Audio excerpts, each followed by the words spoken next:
Então, pessoal, a gente vai falar hoje sobre as características gerais de bactérias e vírus, certinho?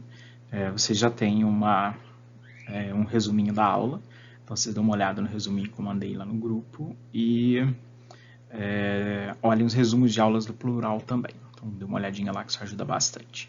Livro-texto, sempre está acompanhando aí, para poder vocês ficarem meio por dentro do conteúdo. Então, vamos lá. Basicamente, a gente vai começar aí com as características gerais de bactérias. O que a gente precisa lembrar um pouquinho seria das características dos processos de classificação mais iniciais. Os processos de classificação dos seres, os níveis de organização, por aí vai. Se a gente for pensar em níveis de organização, lá no comecinho mesmo da organização, a gente tem a própria célula. E a partir daí, o processo de aglomeração, de comunicação, de adesão de uma célula para outra, e funções específicas para esse conjunto de células, a gente já classifica como tecido. Só que aqui, para esses organismos que a gente vai estar falando agora, para o grupo de bactérias, a gente vai estar considerando organismos que não apresentam essa associação. Então, são células únicas que desempenham todos os seus papéis sem a necessidade, na maioria das vezes, de uma outra célula próxima ali. Existem as colônias, então tem colônias bacterianas que acabam desempenhando algumas funções e atuando em processos de ocupação junto, de colonização conjuntas ali, mas não classifica como tecido, são apenas um grupo de bactérias juntas que conseguem, por associação, se manter, certo? Não chega a ser um tecido ali, não.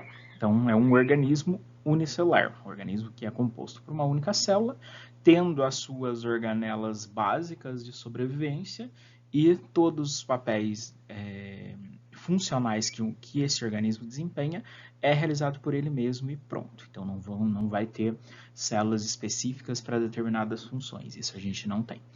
Então, são grupos aí que estão no nível básico de organização, então são os nossos organismos procariontes, ou seja, eles ainda não apresentam uma organização bem definida de núcleo.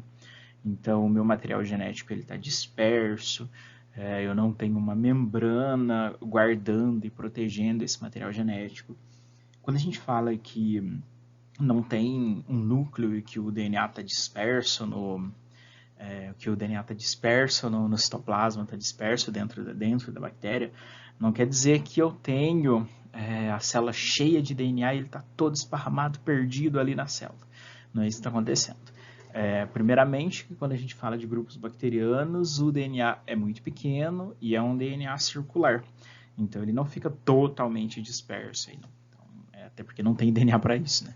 Então, tem uma quantidade pequena de DNA de forma circular e permanece dentro da minha célula aí. Só não tenho um núcleo, só não tenho uma membrana que está definindo o espaço que esse material está ocupando. São grupos aí que podem ser autótrofos, então eles podem realizar fotossíntese ou quimiossíntese, ou são organismos heterótrofos, então eles precisam buscar o próprio alimento, realizando decomposição, realizando digestão, absorção, por aí vai. Então eu posso ter as duas formas aí. Como a gente já viu, podem formar as colônias, então posso ter colônias relacionadas com esses indivíduos, não podemos vê-los a olho nu, em termos de colônia, a gente consegue observar alguma coisa, mas o próprio organismo a gente não consegue observá-lo sem a utilização de microscópio aí. Encontrar bactéria é algo bem simples, porque você não pode ver, você não consegue observar o organismo, mas eu vou ter esses grupos aí totalmente cosmopolitas. Em qualquer local você tem bactérias inseridas. É solo, ar, água, o nosso organismo, a nossa mão, o caderno, o celular de vocês, o computador que vocês estão assistindo agora, ou no celular que vocês estão assistindo agora. Então, a gente tem bactérias presentes, elas estão presentes aqui com a gente está convivendo com elas. Muitas podem ser patogênicas, e aí traz alguns probleminhas que a gente vai ver, mas a maioria delas aí ou não desempenham uma ação direta com a gente, por não serem específicas com a nossa espécie, ou o nosso organismo simplesmente impede que elas nos ataquem. Então, ou a gente pode ter essas duas formas aí que impede um evento patogênico para a gente.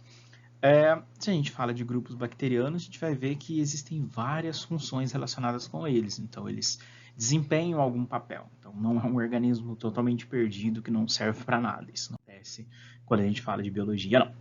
Aqui a gente tem uma representação das estruturas. Então, basicamente, aí a gente vai ter uma parede celular.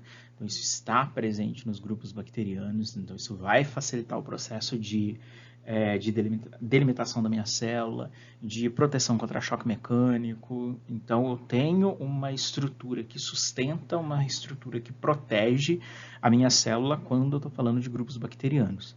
Tem ali a minha membrana plasmática e o material genético. Esse material genético aí, nesse slide, mostra DNA. Quando a gente fala de grupos bacterianos aí, esse DNA, ele, como é um organismo procarionte, se vocês olharem ali, não tem um núcleo. Então, a gente não consegue ver um núcleo certinho, não tem. Eu tenho um DNA que está disperso naquele lumen interno ali, naquele espaço interno. Então, um núcleo, realmente, isso não vai acontecer. Alguns grupos podem apresentar a cápsula, que seria uma estrutura externa à minha parede celular, que também vai conferir eventos de resistência, de proteção. As fímbrias seriam estruturas que estão relacionadas com eventos de adesão, atuam no processo de reprodução, junto com o pili, que a gente vai conhecer mais adiante quando a gente fala de reprodução. Então, existem essas características quando a gente fala desse organismo. A gente pode ter grupos que são flagelados, então que eles apresentam flagelo para movimentação, e bem pequenininho aí, vocês não estão conseguindo ver, deixa eu achar um negocinho aqui para marcar para vocês. Aqui. Tem essa estrutura aqui, que ela vai atuar no processo de divisão celular. Então, esse organismo ele se reproduz por fissão binária, mitose, basicamente. Só que, quando a gente está realizando mitose, a gente precisa criar um fuso para poder separar as estruturas que eu tenho dentro da minha célula. Aqui eu não tenho. Então, aqui eu não tenho esse fuso sendo criado. Então, eu preciso de alguém que faça isso por mim. E quem faz isso é o mesossomo. Então, ele seria uma invaginação aí da minha membrana que atua nesses processos de divisão celular. No evento de reprodução, basicamente, a gente vê aqui a nossa bactéria iniciando o nosso processo. O primeiro evento que a gente vai ter vai ser a replicação desse material genético, então a duplicação do DNA. A partir do momento dessa duplicação, a gente começa a ter a separação desse material. Então, em termos de estruturas que eu tenho dentro dessa minha célula, começam a se separar, então começam a migrar para os polos opostos aí. A gente tem o mesossomo, que começa o evento do processo de divisão, até a gente ter a separação das nossas duas células filhas aí. Processo de reprodução assexuado, certo? E ocorrendo aí por fissão binária, certo? Então, esse seria o mais comum que a gente tem de eventos de reprodução. Eu posso ter, quando a gente fala de bactérias, um DNA móvel, que é chamado de plasmídio. Esse plasmídio ele é capaz de se movimentar, ele é capaz de sair de uma bactéria e ir para uma outra bactéria, incorporar no DNA dessa bactéria, realizar um processo de divisão celular e manter essa informação dele ali. E aí essa fissão binária normal que a gente está vendo aqui. Então, existem essas maneiras de reprodução sexuada acontecendo também em grupos bacterianos. Aqui a gente tem um exemplo aí do mesossomo. Então, basicamente, o que está acontecendo aí? Ó? Aqui a gente está vendo o mesossomo bonitinho, que ele vai formar esse septo, né, essa invaginação. Só que o que a gente mostra aqui? Aqui o que está acontecendo? Eu tive um evento de divisão, então se a gente reparar, o material genético ele está dividido aí, então eu tenho dois conjuntos genéticos aí. A gente teve um evento de divisão dessa minha célula, só que se a gente reparar, não formou uma célula nova. Formou uma célula dentro da primeira. Ué, o que será que é isso? Tá vendo? Eu tenho uma célula dentro da primeira célula. Então, eu tenho uma bactéria dentro da outra. O que está acontecendo aqui? Aqui, basicamente, é o evento de esporulação, o evento de formação de cistos, o encistamento, que basicamente é quando eu tenho uma condição ambiental ruim, desfavorável. Então a bactéria, ela não pensa, né? Mas vamos pensar dessa maneira. A bactéria percebe assim, olha, a característica ambiental está ruim, deixa eu criar um cisto que carrega toda a minha característica, todas as minhas características, para que quando a estação boa voltar, caso eu morra, eu consigo retornar graças a esse cisto. E é o que acontece. Então eu tenho o evento de encistamento, esse cisto ele é protegido por uma cápsula, e isso daqui tem metabolismo baixo, então ele não tem gasto energético muito alto, ele não precisa de uma comunicação com o ambiente externo, então ele pode passar por essa alteração do ambiente tranquilamente. Quando o ambiente retornar, isso daqui se rompe e a gente tem ele retornando ao estágio inicial. Se a condição ruim volta novamente, vamos seguir novamente o nosso processo até realizar a formação de um outro esporo, de um outro cisto aí. A gente classifica os grupos aí nesses dois processos que a gente já viu, que é o autótrofo e o heterótrofo, só que existem mais coisas acontecendo. Por exemplo, se a gente pensar nos grupos que são heterotróficos aí, a gente pode ter indivíduos que são parasitas, então que necessariamente demandam de outros organismos para sobreviver. A gente pode ter aqueles que são saprófitos, então que se alimentam de materiais em decomposição. E os indivíduos que são mutualistas, que atuam junto com outros organismos para algum benefício, para ambos, porque a gente está trabalhando com mutualismo aí, né? Para as doenças, então, a gente tem as bacterioses, que para a gente tem uma preocupação em saúde pública muito grande.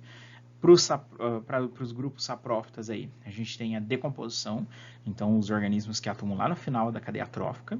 E no mutualismo a gente tem produção de vitaminas, a gente tem eventos de digestão, principalmente de compostos vegetais que não são digeridos pela maioria dos animais. Então a atuação do mutualismo com bactérias ela acaba sendo funcional para isso. Para grupos autótrofos aí, eu tenho a produção de alimento, certo? A partir da fotossíntese ou da quimiossíntese. Se eu não tenho luz presente, eu utilizo outros componentes. O ciclo do nitrogênio é muito similar a isso. Então, quando a gente tem os eventos de nitrificação, em que eu tenho os processos de conversão de amônia em nitrato, nitrato em nitrito, esses eventos são realizados por essas bactérias. E esses eventos geram energia. E essa energia ela é utilizada para a síntese de carboidratos aí. E a mesma coisa ocorre com a fotossíntese, só que a energia utilizada que a gente vai ter aqui seria a própria luz. Quando a gente trata de vírus, nosso próximo organismo, a gente tem que pensar que eu não tenho uma célula envolvida ali, não. Eu não tenho uma organização celular. O vírus é procarionte ou ele é eucarionte? Então, isso esse termo a gente não vai conseguir utilizá-lo para vírus, porque eu precisaria ter uma célula, sendo que eu estou trabalhando com organismos que não têm uma organização celular. É um indivíduo que sozinho não apresenta metabolismo, sendo que tem alguns questionamentos aí. Se um organismo é capaz de manter o DNA ativo, será que realmente ele não tem nenhum tipo de metabolismo acontecendo? Ou será que ele tem um metabolismo que ainda não foi captado, um metabolismo que ainda não foi identificado? Então, a gente tem algumas questões ainda que a gente precisa responder quando a gente fala desse metabolismo próprio aí. Basicamente, são parasitas intracelulares obrigatórios, então eles precisam estar dentro de uma outra célula para conseguir completar seu ciclo de vida. Ele basicamente vai necessitar de um hospedeiro, então de uma célula para que ele consiga realizar sua capacidade reprodutiva, para que ele consiga produzir novas cópias dele mesmo aí. Normalmente ele tem uma alta especificidade, então é muito espécie específica, é muito célula específica. Então ele não vai parasitar qualquer organismo ou qualquer célula. Basicamente tem grupos de células e organismos específicos para grupos virais. Eles podem apresentar tanto DNA quanto RNA, sendo que alguns grupos podem apresentar os dois. Tem uma capacidade de mutação, de gerar variabilidade muito grande. Então, o vírus ele é muito mutável, ele nunca vai ser igual ao longo dos processos reprodutivos que ocorrem com esse organismo. Aqui a gente tem uma representação, então a gente tem o DNA no caso desse vírus, então a gente tem um DNA lá embaixo, após isso a gente tem o capsídeo, que seria similar a um núcleo, mas ele está ali para delimitando o espaço do DNA, protegendo esse material genético. Depois disso a gente tem o envelope, que seria teria as funções de membrana relacionado quando a gente fala para vírus aí, que é as glicoproteínas, que muitas vezes atuam em processos de reconhecimento da célula hospedeira e por aí vai. Aqui a gente tem o bacteriófago, então um vírus mais exclusivo para o parasitismo de bactérias. Então, se a gente olhar, a gente tem as fibras de adesão ali embaixo, a gente tem essa cauda, ela vai atuar nos processos de inserção do material genético, a gente tem essa cabeça, que seria a própria cápsula do organismo, e o DNA que está lá dentro no capsídeo. Então, quando eu tenho um processo de contaminação, esse DNA ele é enviado para a bactéria, enviado para a célula parasitada aí. Quando a gente fala de vírus, a gente vai ter dois ciclos reprodutivos, o ciclo lítico e o ciclo lisogênico. Basicamente, no início aqui, a gente vai ter um processo de contaminação. Então, a gente tem o vírus, certo? Aqui a gente tem a bactéria, ou aqui a gente tem a célula qualquer. Desculpa. Aqui a gente tem a nossa célula. Quando a gente tem um evento de contaminação, a gente tem o material do vírus sendo mandado para dentro da minha célula. Quando ele está aqui, ele vai escravizar essa célula. Para quê? Para que a maquinaria dessa célula aqui consiga realizar os seus processos de reprodução e produção de proteína. Se eu atuar nos processos de produção de proteínas para a produção de novos vírus, o que acontece? O meu vírus ele utiliza da maquinaria da minha célula, então das enzimas que realizam o processo de produção proteica, e ele começa a utilizar dessas enzimas para a produção de várias proteínas virais, de vários constituintes do próprio vírus. O que acontece? Após a produção, olha o tanto que está produzindo aqui, após essa produção, eu tenho a organização desse material, seria a montagem de novos vírus aí, e basicamente a célula se rompe e eu tenho a liberação de um monte de vírus pronto para ocupar novas células e por aí vai. Agora, se o DNA esse seria o nosso ciclo lítico aí. Só que a gente tem o ciclo lisogênico também, que é quando ocorre o quê? Eu tenho o meu DNA, tá aqui, só que ao invés dele atuar nesses processos de produção de componentes virais, o que ele faz? Ele vai pegar a oportunidade que ele tem e ele vai incorporar no DNA da célula. Olha ele aqui. Então, ele chegou aqui e se incorporou, ele se fundiu ao DNA da célula. Quando essa célula realizar a divisão celular normal, a mitose normal que as células realizam, o que acontece? Ela vai multiplicar o vírus também.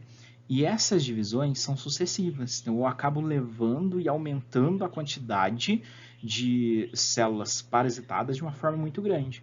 Agora pensa, se após aqui uns 10 processos de divisão, a gente tem, sei lá, milhares de células que carregam o DNA viral.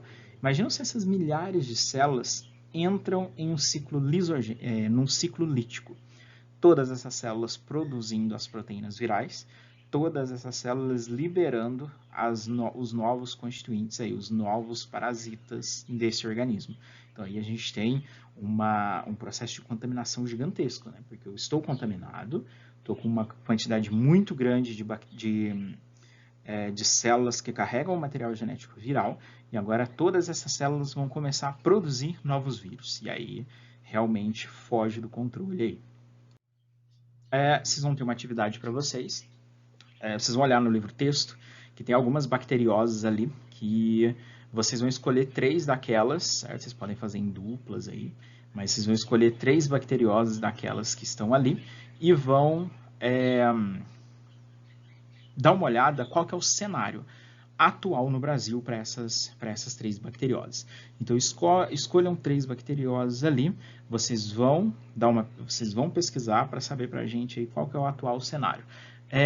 Se a gente tem um controle bacana dessa bacteriose, se ela ainda ocorre, se ela é regional de alguns pontos do Brasil, ou se ela ocorre em todo o nosso território. Então, quero que vocês façam um levantamento aí, algo bem simples, mas que seja bem fundamentado aí, do que está acontecendo com 3 bacterioses aí no nosso país, certinho? Até amanhã, pessoal.